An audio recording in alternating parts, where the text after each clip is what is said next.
خیبر ته د تلیم د مدینې منورې نه 170 کیلومیټر مزل دی وته یو اول خیبر دی دا هغه خیبر دی چې کوم د حضور پاک په زمانه کې قلاګانې اوس هم شته او د یهودیانو کورونه پکې اوس هم شته او یو نیو خیبر دی زوړ خیبر ته دوی اول خیبر او خیبر قدیم وای او نوې خیبر ته دوی نیو خیبر وای او خیبر جدید ورته وای نو زه پکې ګرځېدلی نو چې حضور پاک خیبر فتح که نو یو ښځه وه زینبې نوم هغې پیغمبر علیه السلام له ډوډۍ وکړه او کچه غوښه د ګډ چیلي ونه پخ کړې وه په هغې کې ورته زهر واچول دا یهودیان ډېر ساده شیان دي نو حضور پاک ته نوړی اوچته کړه او خولې له یې یوړه او چې یوې ړسۍ لږه تېره شوه باقي واپس کړه او صحابو ته یې وی مه خورئ دا غوښه دې کې زهر دی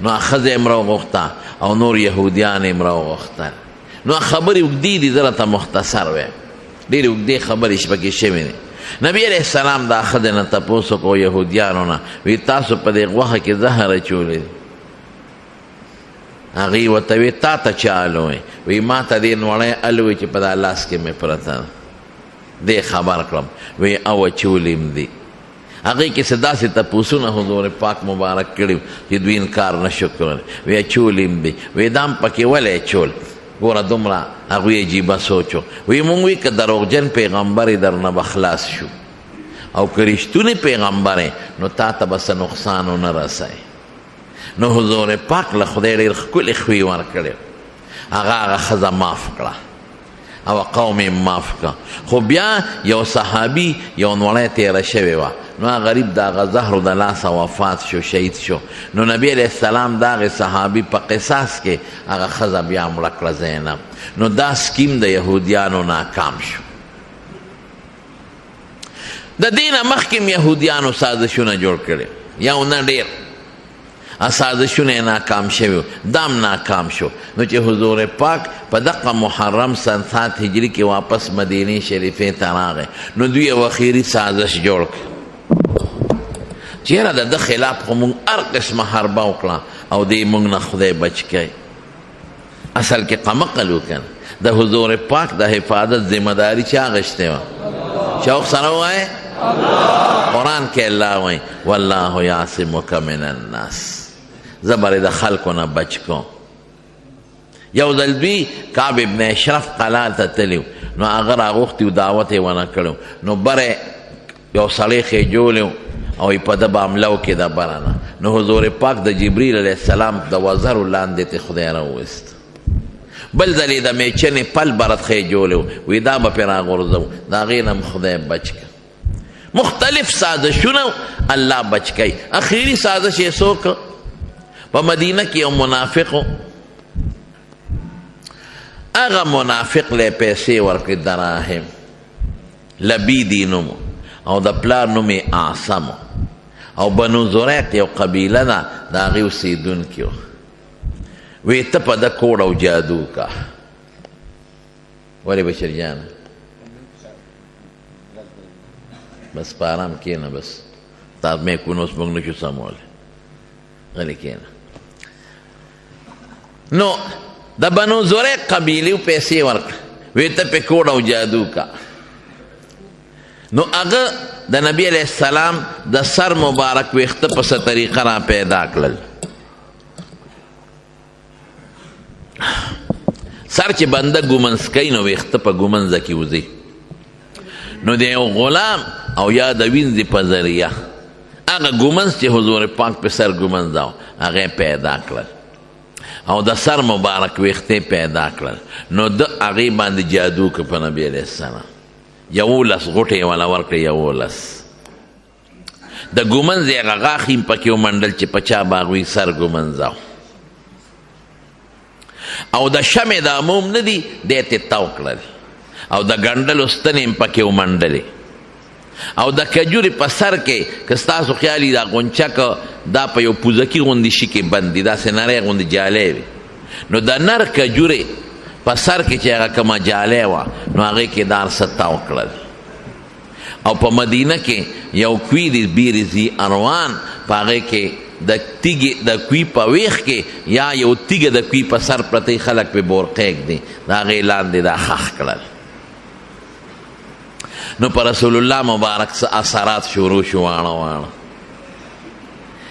داسې اثر نو چې هغې کټ ته غورځولي مونځ به یې دې زمانه کې کم روجې به یې نیولې بیان به یې م کو صحابو ته دین یې م رسو جهادونو لم تللی دی دې زمانه کې خو یاره یو اثر یې په وجود پرېوته داسې وجود یې درون درون درون دا د سحر اثر یې ګورې یو کار به یې کړی یاره وي دا مې جوړ نه دی کړی یو کار به یې نو کړی او دا مې جوړ کړی دا سترګې ورسره سوځي دا سر ورسره سوځي دا خپې ورسره سوځي او دا وجود داسې لکه ته وې چا ګنډلې ما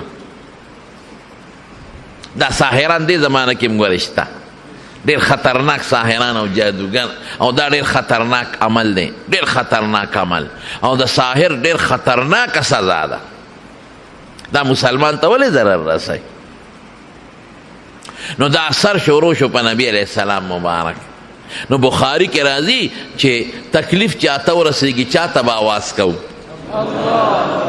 ثم دعا ودعا ودعا الله ته دې مار سوالونه کول چې خدایا دا خو زه په لویه پریشانۍ کې مبتلا هغه ته خو پته نو یو ځل ودو نو چې د خوبه راپاڅېد نو بیبي عایشې ته وی عایشې ما له خو د خدای د خپلې بیمارۍ علاج راکړه وی څنګه وی دوه فرشتې راغلې یو مې سر ته کېناسته او بل خپو یو حضرت جبریل علیہ السلام او بل حضرت میکائیل علیہ السلام نو دا یو فرشته د بل نه تپوس کوي دې سړي باندې څه چل شوی ورته یې اورئ نه بل ورته وایي وی د باندې سحر شوی دی وی چا پې کړی دی وی د لبید او د هغه لوڼو پې کړی دی وی په څه کې کړی دی وی د سر مبارک په ویښتو کې او د ګومنځې په غاښې کې او د ګنډلو ستنې پکې منډلې دي او د شمې موم یې تې تو کړي دي او یو ګوډاګي یې تې د پیغمبر علیه السلام په شکل جوړ کړی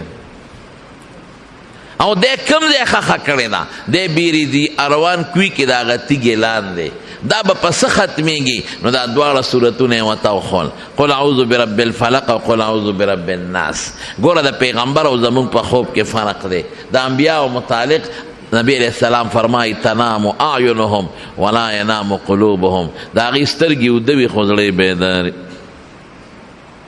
نو دی ورته ټولې خبرې واورولې د پیغمبر خوب وحی مې ګورې زمونږ د خوب په شان دی نو چې پاسېده نو هغه کوی لالا ځان سره صحابه واغشتل نو کوډه جادو یې راوویسته نو چې راویویسته نو هغه د شمې موم یې م ترې وغورځول د ګنډلو ستنې یې م ترې وغورځولې د پوزکي هغه غلاف د کجورې د سر هغه یې م ترې وغورځاو هغه ویښتې راوویستل نو دی وله 11 غوټې ورکړې وې نو رونو چې ویښته له څوک غوټه ورکړي نو د دنیا غټ انجینیر او ساینسدان به یې م کولونه کړي هغې ته نوک یا څه شی نه غړمېږي چې ته یې کولاو کې رسول الله مبارک به یې قل اعوذ برب الفلق چف به یې کړې نو یو غوټه به کولاو شوه من شر ما علق نو چې چف به یې کړې نو ما خلق نو بله غوټه کولاو شوه نو 11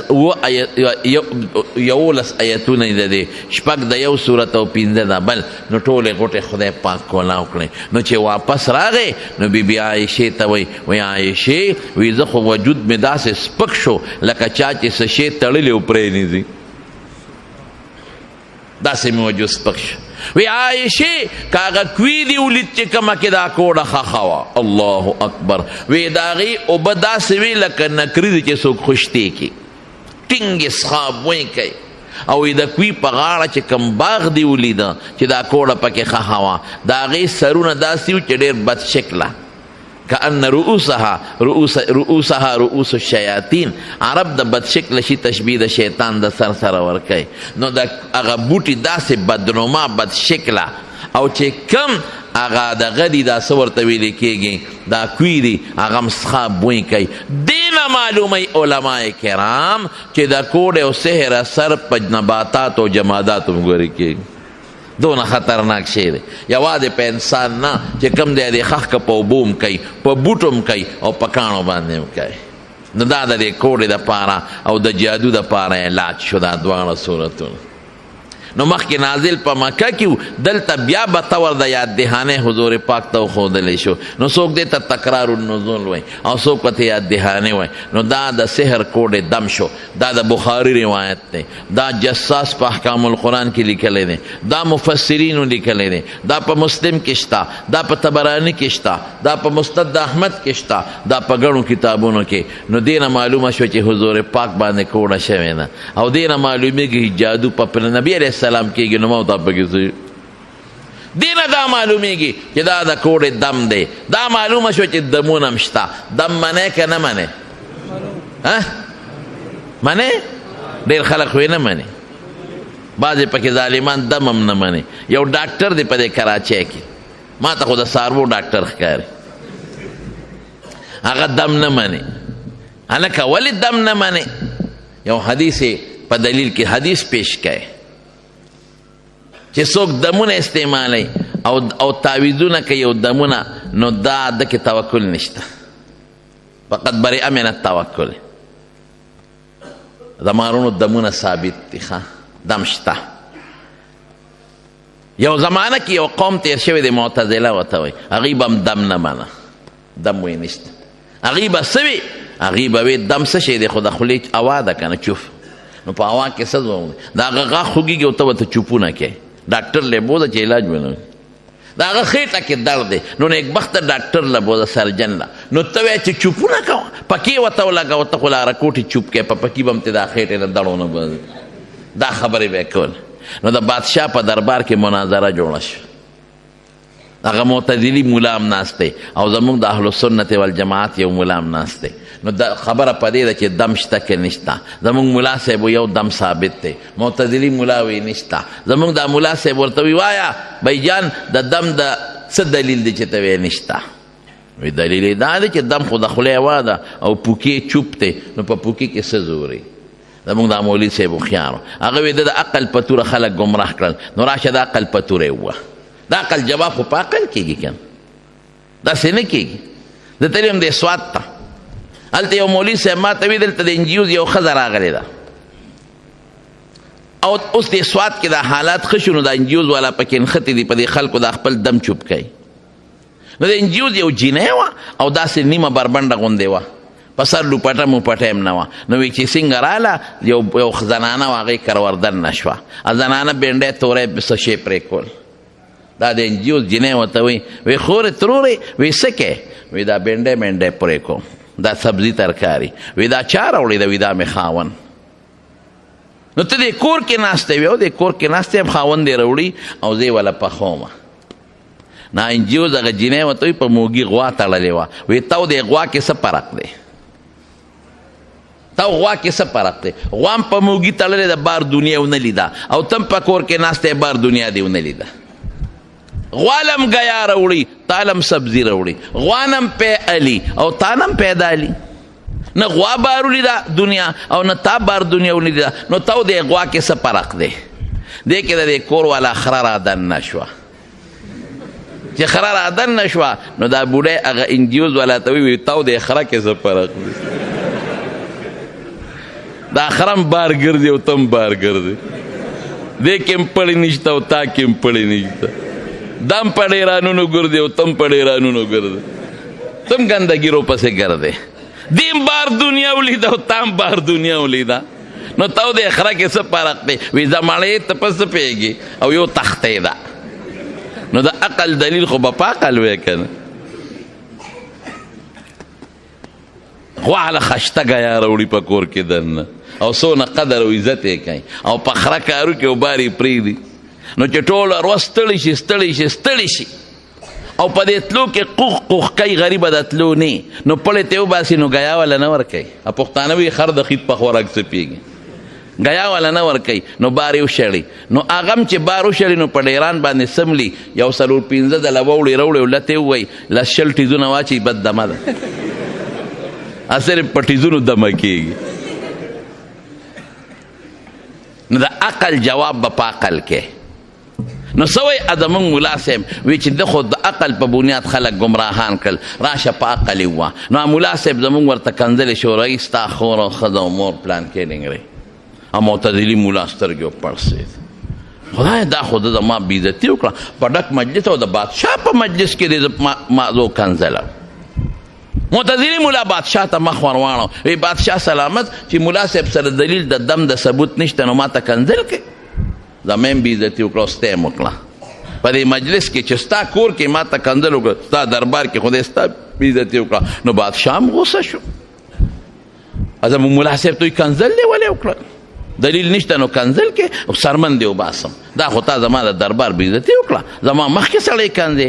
ملا صاحب ورته وی صاحب ولې غوسه شوې سترګې دې وپړسېد او د دم سترګې وپړسېدې او رګونه مو پړسېدل او کوتک ته دې ګوتې کړې وی کنځل دې وکړل وی دا خو زما د خولې نه ووته ته خو پخپله وایې چې په هوا کې زور نشته د هوا زور دې ولیده ودې لیده وی دم خو هوا ده. هلکه زه تاسو ته یو مثال ښیم ملا امام غزالی منهاج العابدین کې لیکلی چې د ابلیس 80,000 کاله د الله عبادت کړی دی. څوک 80,000 څوک کم زیات هم یادي اختلاف پکې شته. امام غزالی لیکلی رحمت الله علیه 80,000 کاله عبادت یې کړی دی د الله او بر پرشتو سره عبادت کو اسمانونو ته ختلی او چې الله ورته دونه ووایي چې ولې دې سجده ونه کړه ولې دې ونه کړه نو که دې وایي چې الله معافي غواړم غلطي وشوه نو هېڅ به نه که دې وایي چې ملا مې خوږېده دروغ به یې ویلي نو کیدای شي چې الله معاف کړی وي لیکن دې څه وایي خلقتني من نار وخلقته من طين اسجد لما خلقت طينا خټې ته سجده وکړم پوټینې غوندې هوا د خولې نه ووته پوټینې غوندې هوا دا 80,000 کال عبادت ډب ته پرېوته او چې یو سړی 80 کاله کفر وکړي 80 کال 100 کاله او اخر کې ځن قدر نه مخکې دی واشهد ان لا اله الا الله واشهد ان محمدا عبده ورسوله لږه غوندې هوا د خولې نه وځي دا 80 کالو کفر پې ختمېږي. اوس ته وایې دا دم هوا ده دا تش عوام نه ده ګورې په دې هم ځان پوهېږه دمونه ثابت دي ګورې زه راته دلیل ویم تش هوا نه ده څنګه تش هوا نه ده دا مونږ چې دم اچو او چف نارې تاسو چې دا دوا کوئ او دا لاسونه پورته کوئ دا لاسونه ولې پورته کوئ دا حضور پاک پورته کړي دي. شمائل د ترمذی کې شته کان رسول الله صلی الله علیه وسلم اذا رفع یدیه فی الدعاء چې لاسونه به دعا کې پورته کړل لم یحطهما حتی یمسح بهما وجهه نو اله به ښکته کول چې په مخ به یې راښکل. او په ترمذی جلد ثانی کې شته صحابه چې به کلم دعا ته لاسونه اوچت کړه نو یمسحون بهما وجوههم بیا به په مخ راښکل. دا یو سوزوکی والا دی بهر لرا باندې کړی دا 2284 نمبر دی یو موټر والا دی ABJ 568 نمبر دی دوانه بهر لر شیلار کولو کی بار ګاډي ولار دی لاري باندې کړی دا ها خدمارو نو دا مونږ چې لاس پورته کو دا والي پورته کو صحابه پورته کړی دي او حضور پاک پورته کړی دي او په مخ یې راښکلي دي دا ولې دا چې مونږ سوایو نو دا مونږ ته په سترګو نه ښکاري خو ردې یو وجود شته او وجود زمونږ په دې لاس کې راپرو دی مونږ یې په دې مخ راکاږو او دا څیزونه چې دا مونږ یې دلته غواړو دا به د قیامت په ورځ باندې په تله کې هم خدای پاک اچوي دا به مونږ هلته یې نو دلته یې نینو نو دا دم یو وجود لري مونږ ته نه ښکاري خدای او رسول او خدای او فرشتو ته ښکاري نو چې مونږ دم واچو نو هغه وجود راشي او د انسان په دې مساماتو کې وردن نشي وینې سره ګډ شي او د بیمارۍ غذای ته خدای پاک ورسوي. اوس حضور پاک دمونه اچولی دي حضرت حسن و حسین هغه دواړه بچي ځان ته کېنول ای بچی راځئ چې دم هم کم وعیذکما بکلمات الله التامات من غضبه وعقابه وشر عباده ومن همزات الشیاطین وان یحضرون او چوپ یې کړی پې وی بچی وی په دې به ابراهیم علیه السلام خپل زامن اسماعیل علیه السلام او اسحاق علیه السلام دمول ګوره ابراهیم علیه السلام هم دمونه اچولی یو ځل حضرت جبریل راغی او حضور پاک ته وی ته بیمار یې وی دم دې کم وی جبریل علیه السلام نو نبی علیه السلام ته څه وایي بسم الله یرقیک من کل داء یؤذیک الله یشفیک د خدای په نوم دې دموم د هر مرض نه دې دموم چې تعالی تکلیف درکوي خو شفا به څوک درکوي الله دا دم شو او صحابه چې به ناجوړه شو رسول الله مبارک به ګوته په خپلو لاړو مبارکو کې واله او د مدینې په خاوره به یې راښ کا او د مریض په تندي به یې راښ کا بسم الله د خدای په نوم تربتو ارضنا زمونږ د ځمکې خاوره بریقت بعضنا زما د لاړو سره لیشفیا سقیمنا چې زمونږ دا مریض جوړ شي باذن ربنا د خدای په حکم.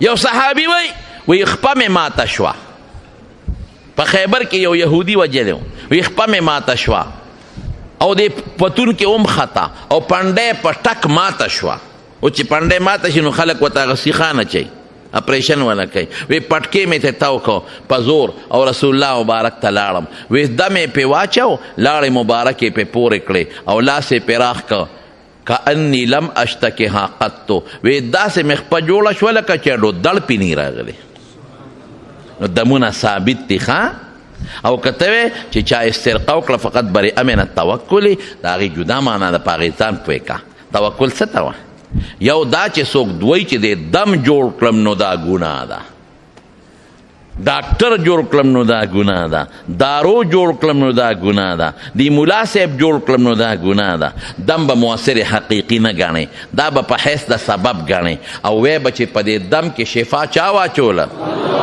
الله جان کړو دا ډاکټر علاج وکړو خو ډاکټر نشي جوړولی ډاکټر نه جوړه شي څوک به جوړوي الله داسې شوه که نه شوه نو که ته دا وی چې یاره دم جوړ کړم نو دا د توکل خلاف ورزي ده او که ته دم نه استعمالوې دې ته توکل نه وایي دې ته تعطیل وایي تا خو اسباب معطل کړل نو دمونه ثابت دي زمارو او چې ته وایې څوک دم اچوي کې توکل نشته نو د پیغمبر علیه السلام نه زیات متوکل بل څوک شته ابراهیم علیه السلام نه زیات څوک شته جبریل علیه السلام نه زیات څوک شته هغوی دمونه اچولی نو هغوی کې توکل نوست بهر کې دا دواړه صورتونه دا د سحر او د کوډې دم شو اوس خو به دم منې که خو وایه به چې جوړونکي دا دم نه دی او نه دا ملا صاحب دی په دې کې شفا څوک اچوي شوق سره ووایې نور شوق سره ووایې خلاصه شو خبره اوس مختصره غوندې معنا درته وکړه قل ووایه ای پیغمبر اعوذ پناه نیسم برب الفلق په رب د سبا عائشه بی بی فرمای دو معنی یې کوي یو فلق سبا ته وایي اصل کې فلق دا صفت ته او په معنا د مفلوق سره د دې مونږ لازمی معنا کو فلق چون دي ته وایي فالق الحب والنوى نو دا تیاره اوشلیږي نو رڼا ترې راوځي مونږ یې معنا لازمی کو دا سبا وانه نو یو خو دا معنا ده چې په رب د سبا زه پناه نیسم او عایشه صدیقه وایي وی رسول الله مبارک فرمایي چې عایشې فلق په جهنم کې یو کنده ده او دونه ګرمه ده دونه ګرمه چې روزانه جهنم ته او یا زره کرته امان غواړي پناه نیسم په رب د سبا نو ته به چې خدای خو یوازې د سبا رب نه دی د بیګام دی او د ماښام هم دی او د ماسخوتن هم دی نو دا د فلق تخصیص یې ولې وکړه د مارونو علما خو یو خبره لیکي هغوی وایي څنګه چې سبا راوخیږي نو رڼا راشي اشارت دی چې ستا د امت نه به د کفر او ګمراهۍ تیاره ختمیږي او د امن رڼا او د ایمان او د هدایت رڼا به راځي د امت نه به دا تکلیفات ختمیږي د امن رڼا به راځي لیکن مولانا جناب دی کې درته یو بنیادی نقطه ویه سبا چې راوخیږي په دې کائناتو کې لوی انقلاب راشي تیاره ختمه شي رڼا راشي داسې رڼا چې تی په جرنیټرو نشي پیدا کولی موسمونه بدل شي د شپې جدا موسم دی د ورځې جدا موسم په حیواناتو کې لوی انقلاب راشي بعضې حیوانات د شپې روځي د ورځې غارونو ته ننوځي او سړو ته او باید د ورځې روځي او د شپې ننوځي انسانانو کې پیریانو کې فرشتو کې یو شان انقلاب راشي نو دا د خدای لوی قدرت ته اشارت دی رب الفلق د سبا رب چې دا تیاره ختمي رڼا راولي موسمونه بدلی شپه ورځ د یو بل نه مخکې وروستو راولي د دې لوی طاقت ذات ته رب الفلق وایي پناه نیسم په رب الفلق او دا ډېر مبارک وخت هم دی دا سبا نبی علیه السلام فرمایي چې دې وخت کې خدای پاک دعا قبلوي من شر ما خلق د شر د کل مخلوق نه پته ولګېده چې د کل مخلوق شر دا د چا په قبضه قدرت کې او امان به د چا نه غواړو وان یمسسک الله بدر فلا کاشف له الا هو ضرر به خدای رسوي لرکوي به خدای پاک ومن شر غاسق اذا وقب دي تدویه تخصیص بعد التعمیم وی طالبان د شر د تیارې شپې نه چې کله خوره شي. اصل کې غسق ډکوالی ته وایي. عرب وی غسقت العين اذا امتلعت من الدموع چې سترګه د اوښکو نه ډکه شي. او وقوب داخلېدو ته وایي. عرب وی وقبت الدیکا کله چې چرګه مخوکه په خاوره کې دانې پسې وردن نه کړي. نو معنا څه د تیارې ډکه شپه چې دا تیاره د دې دنیا د ګوټ ګوټ ته ورننوځي. نو پناه نیسم د شر د تیارې ډکې شپې نه چې تیارې خو دا ولې وایي دا ځکه چې سحر کوډه څوک کوي نو په دغه وخت کې کوي او دشمن هم لم کې دې وخت کې کوي او سازشیان او سکیمران سازشونه هم په دې وخت کې کوي او د دنیا موزي سیزونه هم دې وخت کې راخورېږي غلغلا دې وخت کې کوي ډاکو ډاکه دې وخت کې کوي دشمن هم له دې وخت کې کوي. ومن شر النفاثات فی العقد او پناه نیسم د شر د هغې نفسونو نه نفوس په مقدر کو چې پوکي وایي په غوټو کې په غوټو کې پوکي څوک وایي ساحران او جادوګران. نو دا چونکې د سحر دم دی نو ځکه یې ردې تخصیص وکړو. او پناه نیسم من شر حاسد د شر د کینهګر نه اذا حسده چې کینه راښکاره کړي. حاسد د حسد نه وتی دی. حسد کینې ته وایي. کینه څه ته وایي پښتو کې مونږ کینه وایو. عربی کې حسد تمنی زوال النعمت عن المنعم علیه چې چاله خدای یو نعمت ورکو او ته وایې دا ولې دا ښکلی ولې نه دا علم یې ولې نه دا شاګردانې او دا مقتدیانې قدر ولې کوي دا مال ورسره ولې دی دا حج یې ولې وکړه دا عمره یې ولې وکړه دا بچي ولې دي دې ته حسد وایي. نو حسد مضموم دی دا ګناه ده. او یو غبطه د پسخېدل دا جایز دی. غبطه پسخېدل ورته موږ پښتو کې وایو تمنی زوال النعمت دم تمنی حصول نعمت مثل نعمت المنعم علیه. یو سړي له خدای ښه شی ورکړی دی ته وایې راده دې نصیب شي خو چې داسې زمام وي. نو که د ښه څیز ښه څه پسخېږي هغه سره مال دی او هغه خیرات کوي او ته وایې که داسې مال زما راغی زه به هم خیرات کوم نو دا ثواب دی. او که هغه سره مال دی هغه پې ډمې ګڼئ او که ته وایې داسې مال زما زه به هم ډمې ګڼم نو بیا ګناه ده. نو دا شر د کینهګر نه اذا حسده چې کینه ښکاره کړي دا اذا حسده ښکاره کول ونې وایي. کینه چې کله پړه کې پټئ نو دې سړي ته په خپله ضرر دی او چې ښکاره کړي نو بل پسې کوتک راوالي ټوپک راوالي هله بل ته ضرر دی. ورونو حسد ډېر خطرناک جرم دی ګوره ډېر خطرناک. دا ډېرو خلکو کې د نیکانو کې هم شته ډېر خطرناک جرم دی.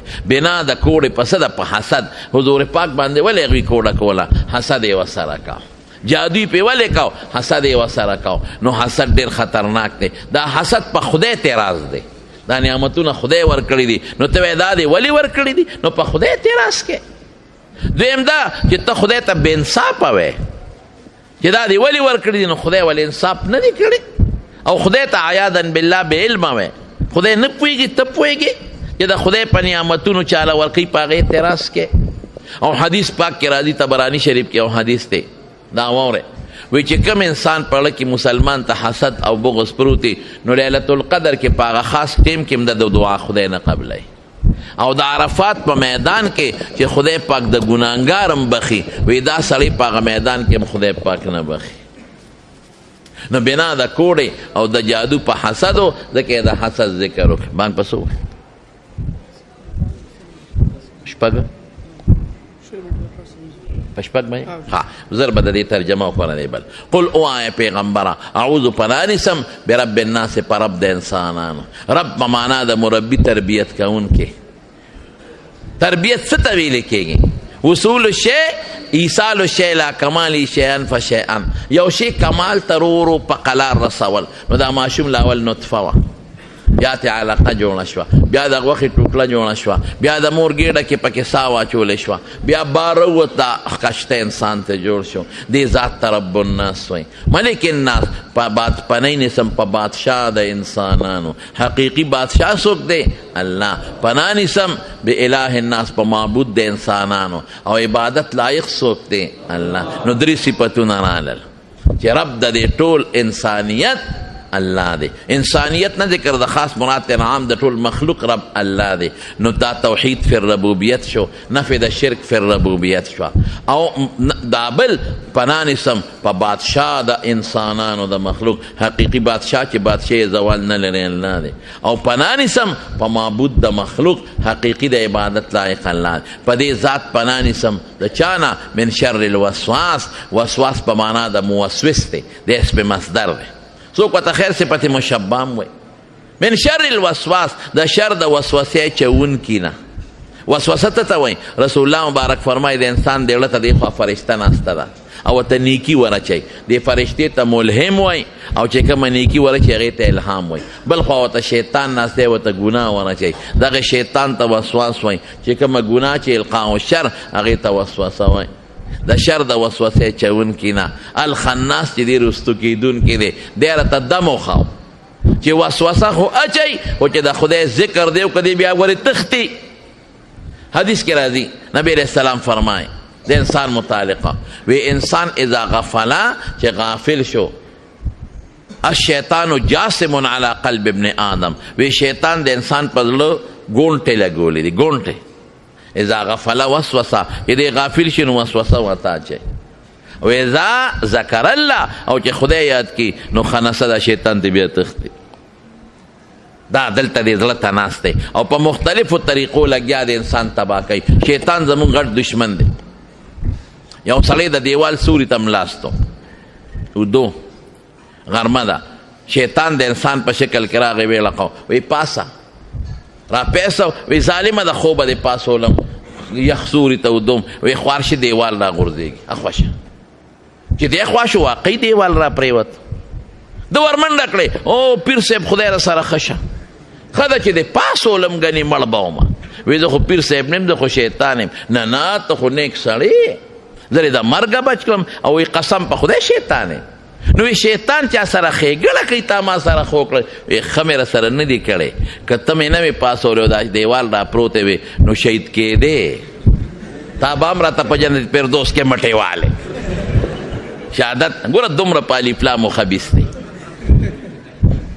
من شر الوسواس الخناس الذي يوسوس في صدور الناس. دا هغه شی دی چې د خلکو په سینو کې، ذکر د محل مراد تر حال په زړونو کې وسوسې اچي. او دا دوه ډلې دي من الجنة والناس. یو د پیري د ذات نه دی، دا ابلیس د اصل نیکه پیری و، والجان خلقناه من قبل من نار السموم. او باید د انسان د ذات نه دی.